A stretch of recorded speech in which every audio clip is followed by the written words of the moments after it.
anak-anak SD Swasta Rumah Harapan Tobasa. Apa kabar kalian semua? Memar ini harap semua dalam keadaan sehat. Nah, jumpa lagi dengan Memar ini. Untuk chapel kita minggu ini, Memar ini akan menyampaikan topik mengenai pembawa damai. Tetapi sebelum kita mendengarkan firman Tuhan, ada baiknya kita berdoa terlebih dahulu. Kita lipat tangan kita, tundukkan kepala, kita berdoa. Terima kasih Bapa yang baik buat segala kebaikan dan perlindungan Tuhan bagi kami. Hari ini kami mau mendengarkan firman Tuhan. Buka mata hati dan pikiran kami, sehingga apa yang kami dengar, sehingga firman-Mu juga bisa menjadi pelita dalam kehidupan kami. Terima kasih Tuhan Yesus. Haleluya. Amin. Oke, seperti biasa kita ambil Alkitab kita. Kita buka dari Matius 5 pasal yang ke-9. Kemarin dibacakan ya. Berbahagialah orang yang membawa damai, karena mereka akan disebut anak-anak Allah. Nah, di sini ada 2 poin penting yang harus kita ingat, yaitu 1, pembawa damai, dan yang kedua, anak-anak Allah. Damai itu artinya apa? Damai adalah suatu keadaan rukun, tentram, tenang, tidak ada pertengkaran, dan tidak ada pertikaian. Dan yang kedua, anak-anak Allah. Mengapa ya? Orang yang membawa damai itu disebut anak-anak Allah karena mereka sudah memperkenalkan kasih Kristus kepada dunia. Kasih Kristus kepada dunia itu bagaimana ya? Tuhan menginginkan agar kita saling mengasihi. Nah, di sini Memar ini punya 3 ciri-ciri orang yang membawa damai. Yang pertama, penuh kasih. Penuh kasih artinya memberi kasih kepada siapapun tanpa memandang status sosial mereka, tanpa memandang keadaan ekonomi mereka, tanpa memandang wajah, tanpa memandang suku ataupun agama. Nah, bagaimana kita menaruh penuh kasih kepada adik kita di rumah? Ya, yang pertama kita membantu adik kita mengerjakan PR.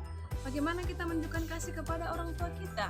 Ya, membantu orang tua kita di rumah membersihkan pekarangan rumah, membersihkan rumah, menyuci piring, membantu ibu di dapur. Itu juga sudah merupakan tindakan yang penuh kasih.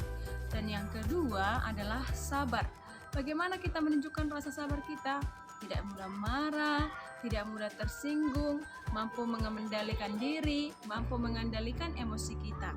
Nah, bagaimana keadaan sabar saat sekarang yang bisa kita lakukan? Ya, sekalipun banyak tugas dari gurunya, tetap dikerjakan, dicicil dikerjakan, dan dikumpulkan kepada gurunya tepat waktu. Dan yang ketiga, murah hati. Murah hati artinya suka menolong, suka membantu siapa saja.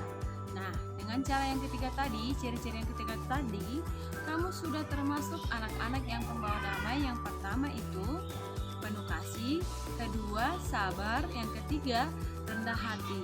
Nah, Memar ini juga punya 3 cara bagaimana kita itu bisa menjadi pembawa damai. Yang pertama, menjaga perkataan, menjaga pikiran kita, menjaga tindakan kita. Apa yang kita ucapkan, apa yang kita lakukan, sebaiknya itu adalah semua hal yang baik. Jauhkan kata-kata fitnah, jauhkan sikap memutarbalikkan fakta, jauhkan juga perkataan yang mengadu domba. Nah, dan yang kedua, mengampuni. Bagaimana caranya supaya kita bisa mengampuni? 1, kita buang itu sikap egois, dan yang kedua, buang sikap sombong. Jika kita egois, kita sombong, iblis itu punya banyak cara agar kita semakin jatuh ke dalam dosa. Kita boleh berdoa setiap hari agar Roh Kudus memberikan kita hikmat sehingga kita bisa mengampuni orang yang bersalah kepada kita. Dan yang ketiga, memberikan saran positif. Contohnya nih, ada 2 orang yang saling bermasalah, bertikai, mereka itu berantem. Ya, bagaimana cara kamu memberikan saran positif atas mereka? Ya, kamu tidak boleh membela si A, tidak boleh membela si B, tidak boleh menyalahkan si A ataupun menyalahkan si B. Jadilah penengah atas masalah mereka.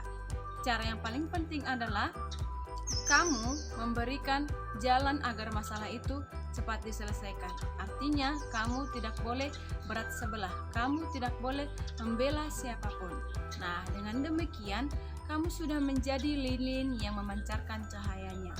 Itulah cara-cara yang dapat kita lakukan agar kita disebut pembawa damai dan agar kita itu juga disebut sebagai anak-anak Allah. Memarini rasa, itu saja yang Memarini sampaikan untuk hari ini. Semoga bermanfaat bagi kita semua. Tuhan Yesus memberkati. Shalom.